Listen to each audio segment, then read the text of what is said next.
Oi, meu nome é Padre Mark Schmitz e você está ouvindo o podcast A Bíblia em um Ano, onde encontramos a voz de Deus e vivemos a vida através das Escrituras.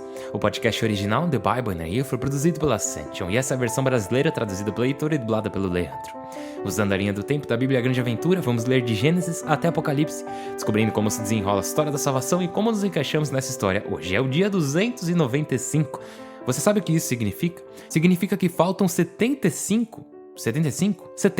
Faltam só mais 70 dias, eu acho, para acabar. Hoje vamos ler o capítulo 14 de 1 Macabeus, Eclesiástico capítulos 34 e 35 e Provérbios 23, versículos de 22 a 25.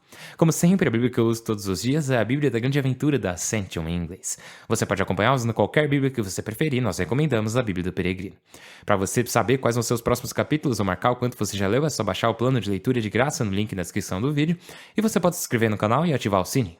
Assim você vai receber uma notificação automaticamente, sempre que sair um episódio novo. Como eu disse, é o dia 295. Vamos ler 1 Macabeus 14, Eclesiástico 34 e 35 e Provérbios 23, versículos de 22 a 25. O primeiro livro de Macabeus, capítulo 14. Glória de Simão. No ano 172, o rei Demétrio concentrou suas tropas e marchou até a Média, em busca de auxílio para a guerra contra Trifão. Mas quando Arsaces, rei da Pérsia e da Média, soube que Demétrio havia entrado em seu território, enviou um de seus generais com ordem de prendê-lo vivo. O general foi, derrotou o exército de Demétrio, o prendeu e levou a Arsaces, que o colocou no cárcere. Enquanto Simão viveu, Judá esteve em paz. Simão buscou o bem-estar de seu povo, que aprovou sempre o seu governo e sua magnificência. Acrescentou a seus títulos de glória a conquista de Jope como porto e assim abriu um caminho para o tráfico marítimo. Estendeu as fronteiras de sua pátria, apossou-se do país, repatriou numerosos cativos, apoderou-se de Gazara, de Betsur e da Acrópole. Dela removeu as profanações, não houve quem lhe resistisse. O povo cultivava em paz seus campos, a terra dava suas colheitas e as árvores da planície seus frutos. Os anciãos sentavam-se nas praças, falando todos de venturas, e os recrutas vestiram gloriosos uniformes militares. Abasteceu de víveres as cidades, equipou-as com meios de defesa, seu renome chegou aos confins do orbe. Fez obras de paz no país, e Israel se encheu de imensa alegria. Cada qual pôde habitar sob sua parreira e sua figueira, sem que ninguém o inquietasse. Acabou com os inimigos no país. Em seu tempo os reis acabavam derrotados. Protegeu o povo humilde, levou em conta a lei, exterminou apóstatas e perversos. Deu esplendor ao templo e aumentou os utensílios sagrados. Em Roma e Esparta sentiram profundamente a morte de Jonatas quando souberam da notícia. Mas ao saber que seu irmão Simão lhe havia sucedido como sumo sacerdote e que mantinha o controle do país e de suas cidades, escreveram-lhe em tabuinhas de bronze para renovar com ele o tratado de amizade e mútua defesa pactuado com seus irmãos Judas e Jonatas. Esse documento foi lido em Jerusalém diante da Assembleia. Cópia da carta que os espartanos enviaram. O governo e a cidade de Esparta saúdam seus irmãos. O sumo sacerdote Simão, os senadores, os sacerdotes e todo o povo judeu. Os embaixadores que nos enviastes nos informaram sobre vosso esplendor e vossa glória. Alegramo-nos com sua vinda, e seus discursos constam nas atas oficiais nestes termos. Numênio, de Antíoco, e Antípatro, de Jasão, embaixadores dos judeus, vieram aqui para renovar seu pacto de amizade.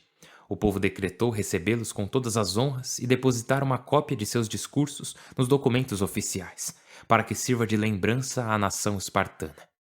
Fez-se uma cópia de tudo isso para um subsacerdote Simão. Mais tarde, Simão enviou Numênio a Roma com um grande escudo de ouro de 600 quilos para ratificar o pacto de mútua defesa com os romanos. Quando essas notícias correram entre o povo, a gente comentou: de que forma poderemos pagar Simão e seus filhos? Porque ele, seus irmãos e sua família lutaram com constância para repelir os inimigos de Israel. Eles asseguraram a liberdade. Gravaram uma inscrição em bronze e fixaram numas colunas no Monte Sião. Cópia da inscrição.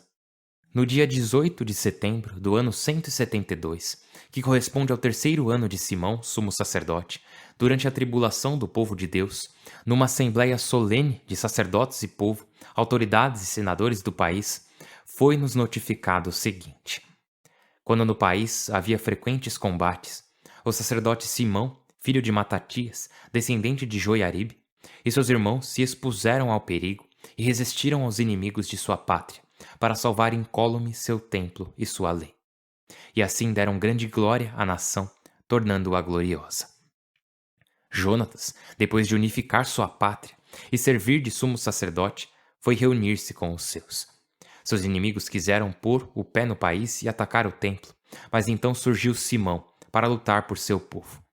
Gastou grande parte da sua fortuna para equipar e pagar os guerreiros de sua pátria. Fortificou as cidades de Judá e Betsur nos limites da Judéia, antigo quartel inimigo, e deixou aí uma guarnição judaica. Fortificou Jope, no litoral, e Gazara, na fronteira do território de Azoto, antigo reduto inimigo, e estabeleceu aí colônias judaicas, proporcionando-lhes todo o necessário para seu bom funcionamento. Vendo a fidelidade de Simão e seu interesse por engrandecer sua pátria, o povo o nomeou seu chefe e sumo sacerdote, como recompensa pelos serviços prestados, por sua honradez e lealdade para com a pátria, procurando por todos os meios enaltecer seu povo. Em seu tempo, pôde-se levar a bom termo a expulsão dos pagãos da região ocupada e os de Jerusalém, a cidade de Davi, que tinham edificado uma acrópole de onde saíam para profanar os arredores do templo, profanando gravemente sua pureza. Simão instalou judeus na acrópole, fortificou-a para a segurança do país e da cidade e elevou as muralhas de Jerusalém. Por isso o rei Demétrio o confirmou no cargo de sumo sacerdote, tornou-o grande do reino e o cumulou de honras, pois soube que os romanos chamavam os judeus de amigos, aliados e irmãos, e haviam recebido com todas as honras os embaixadores de Simão. E os judeus e os sacerdotes haviam decidido que Simão fosse seu chefe e sumo sacerdote vitalício, até que surgisse um profeta fidedigno, e que fosse seu general, que cuidasse do templo, da supervisão das obras, do governo do país, do armamento, das praças fortes. Todos deviam obedecer-lhe. Os documentos oficiais seriam escritos todos em seu nome, e ele se vestiria de púrpura e ouro. É proibido a todo o povo e aos sacerdotes desobedecer um só desses pontos, contradizer as ordens que der, convocar em todo o território uma reunião sem sua autorização, vestir púrpura ou levar uma fivela de ouro. Todo aquele que contradisser essas prescrições ou desobedecer um só desses pontos será réu de culpa. Todos aprovaram que se concedesse a Simão autoridade para agir conforme tais normas. Simão aceitou com prazer agir como sumo sacerdote, ser general e chefe dos judeus e dos sacerdotes e presidir a todos. Decretaram gravar este documento em tabuinhas de bronze e colocá-las no recinto do templo, no lugar visível, depositando no tesouro cópias à disposição de Simão e seus filhos. O livro de Eclesiástico, capítulo 34. Sonhos. A esperança do nécio é vã e enganadora. Os sonhos dão asas aos insensatos. Caça sombras ou persegue ventos quem confia nos sonhos. As visões dos sonhos são para a realidade aquilo que um rosto no espelho é para o verdadeiro. O que poderá limpar a sujeira? O que poderá comprovar a mentira? Magia, adivinhação e sonhos são falsidade. A mente fantasia como parturiente. Se não vem como aviso do Altíssimo, não lhes dês crédito. Quantos se extraviaram com sonhos e confiando neles fracassaram? A lei, porém, deve ser cumprida sem falta. A sabedoria é a perfeição de uma boca sincera. Viagens. Quem viajou sabe muitas coisas. Homem experimentado fala com sensatez. Quem não foi provado sabe muito pouco. Quem viajou aumenta seus recursos. Vi muito em minhas viagens e sei mais do que conto. Quantas vezes passei perigos de morte e me livrou o que segue. Temor de Deus. Os que temem o Senhor viverão, porque esperam em seu Salvador. Quem teme o Senhor não se alarmará, nem se acovardará, porque Ele é sua esperança. Feliz aquele que teme o Senhor. Em quem confia? Quem é seu apoio? O Senhor olha pelos que o amam. É seu robusto escudo, seu firme apoio, sombra no mormaço, abrigo ao meio-dia, proteção de quem tropeça, auxílio de quem cai. Levanta o ânimo, ilumina os olhos, dá saúde, vida e bênção. Culto e justiça. Sacrifícios de posses injustas são impuros, nem são aceitos os dons dos iníquos. O Altíssimo não aceita as ofertas dos ímpios, nem lhes perdoa o pecado por seus muitos sacrifícios. É sacrificar um filho diante de seu pai, tirar dos pobres para oferecer sacrifício. O pão da esmola é vida do pobre. Quem o nega é homicida. Mata seu próximo quem lhe tira o sustento. Quem não paga o justo salário derrama sangue. Um constrói e outro derruba. Que proveito tira, além de mais trabalho? Um reza e outro amaldiçoa. A quem o Senhor vai escutar? Alguém se purifica do contato com o cadáver e volta a tocá-lo. De que lhe adianta tomar banho? Assim, quem jejua por seus pecados e depois volta a cometê-los, quem escutará sua súplica? De que lhe servirá sua mortificação? Capítulo 35. Quem observa a lei faz boa oferta.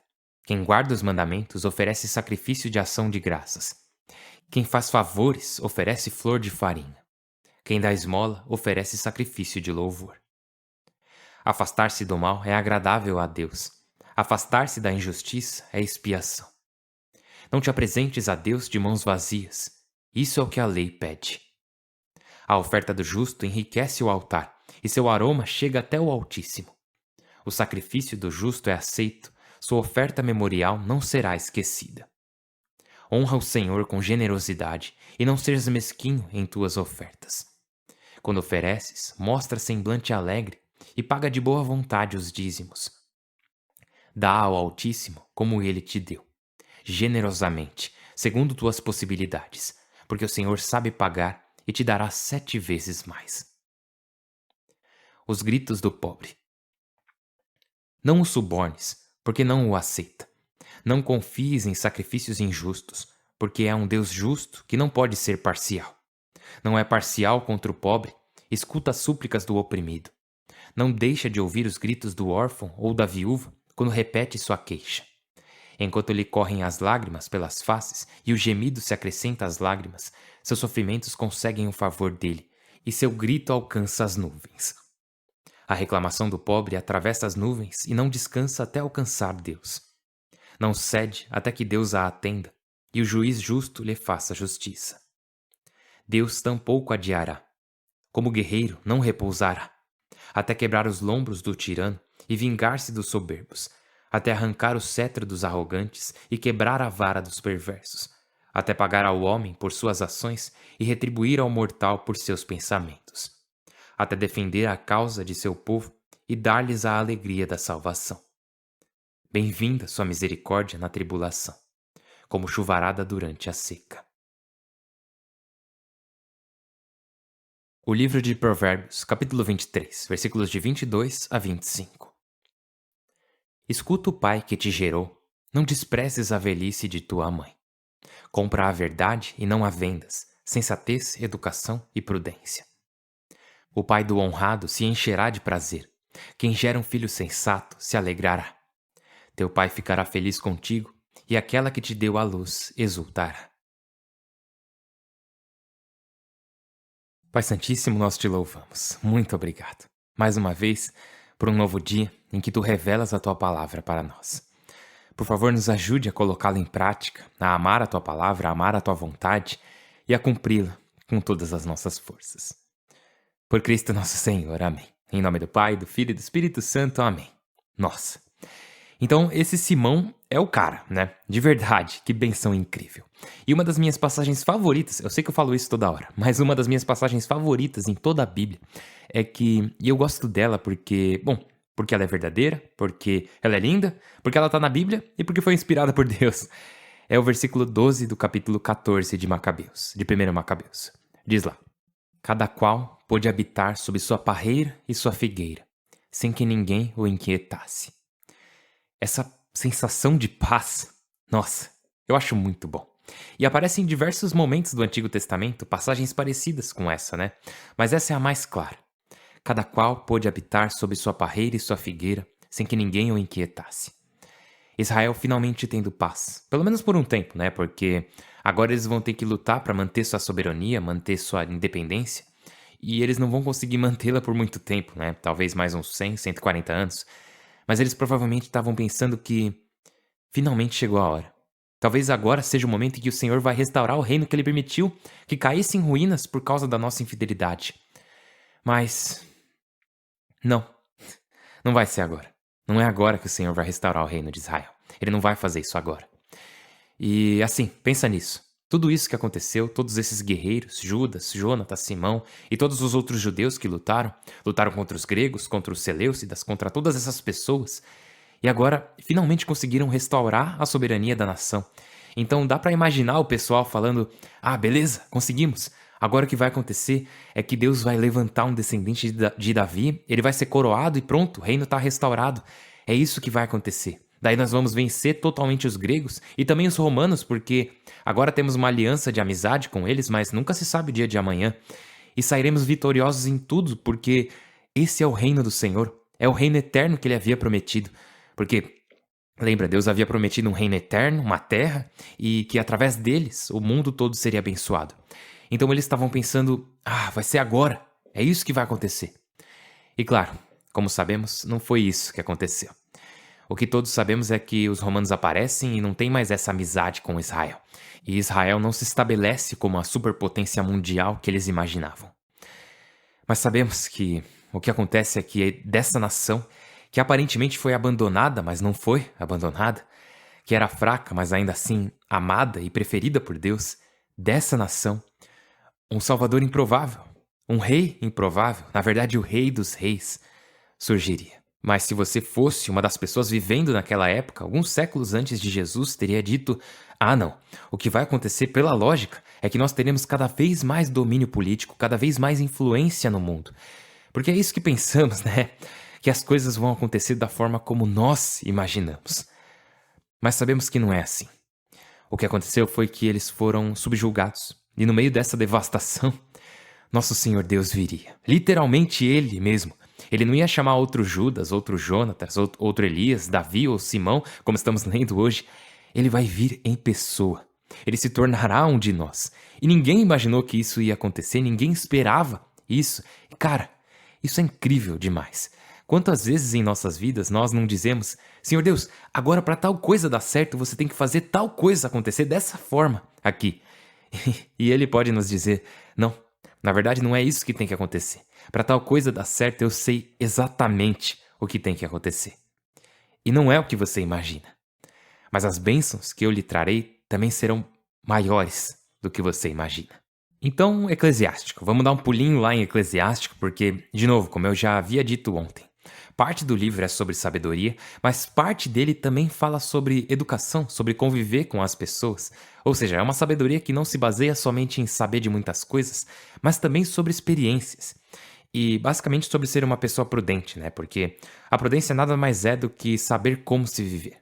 Por exemplo, no versículo 9 do capítulo 34, diz: quem viajou sabe muitas coisas. Homem experimentado fala com sensatez. Quem não foi provado sabe muito pouco.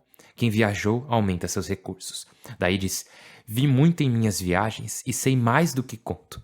Quantas vezes passei perigos de morte e me livrou o que os segue. Ou seja, essa ideia de que a sabedoria ela não se baseia só em saber muitos fatos, muitos dados, mas também de já ter passado por muita coisa e adquirido experiência. E por conta disso, poder tomar a decisão certa na hora certa. E é disso que se trata a prudência. Fazer a coisa certa na hora certa e da maneira certa. Só mais uma coisa. Lá no capítulo 35 fala sobre adorar a Deus. E eu acho incrível a forma como ele fala sobre o sacrifício do justo, né? Diz lá no versículo 6. O sacrifício do justo é aceito, sua oferta memorial não será esquecida. Honra o Senhor com generosidade e não sejas mesquinho em tuas ofertas. Ou seja, essa ideia de dê ao Senhor de bom grado, não seja mesquinho, seja generoso em sua oferta. No versículo 8 fala: quando ofereces, mostra semblante alegre e paga de boa vontade os dízimos. E eu amo esse, ele é bem importante porque nos dá uma visão clara de quem o Senhor realmente é. Diz lá: dá ao Altíssimo como ele te deu, generosamente, segundo tuas possibilidades. E o Senhor nos deu tudo, né? Então dê a ele conforme ele te deu, ou seja, ofereça tudo a ele. Porque o Senhor sabe pagar e te dará 7 vezes mais. Então, essa é a bondade de Deus. E isso é o que ele nos pede, para adorá-lo e oferecer a ele generosamente. E assim ele nos retribuirá 7 vezes mais. Mas então, no versículo 14, diz: não o subornes, porque não o aceita. E nossa, isso é bom demais, porque, assim, Deus está dizendo: sim, ofereça generosamente e eu te abençoarei ainda mais. Porém, não dê como se fosse um suborno. E quantas vezes a gente pode enxergar as nossas oferendas dessa forma, né? Tipo, Senhor, eu vou fazer isso aqui, aí o Senhor me dá aquilo que eu quero, tudo certo? E Deus diz, não, não é assim. Dê voluntariamente, dê generosamente, eu vou te abençoar. Mas não se trata de um suborno, não dê pensando que pode me controlar com a sua oferta. Eu acho isso tão bom porque, cara, isso está presente em nossos corações. Essa é a nossa fragilidade, é a fragilidade do nosso coração. E assim, muitas vezes nós genuinamente pensamos: Senhor, eu vou te oferecer meu tempo, a minha vida, meu trabalho, tudo é teu. Entregamos nossas vidas voluntariamente e por consequência somos abençoados. Porém, muitas vezes, nosso coração, a nossa forma humana de pensar nos leva a pensar que, se eu dedicar isso, eu preciso obter algo em troca. Deus vai me dever tal coisa. Então o Senhor está dizendo, não é assim que funciona. Não faça com essa intenção. Preste atenção quando estiver pensando dessa forma e evite fazer isso. Então, temos que estar atentos, né? Prestar atenção nisso. E para isso precisamos de orações, porque essa é a fragilidade de nossos corações. Uma das, né? Porque tem várias outras. Por isso vamos rezar uns pelos outros. Eu estou rezando por você, por favor, reze por mim. Meu nome é Padre Mike e eu mal posso esperar para te ver amanhã. Deus abençoe.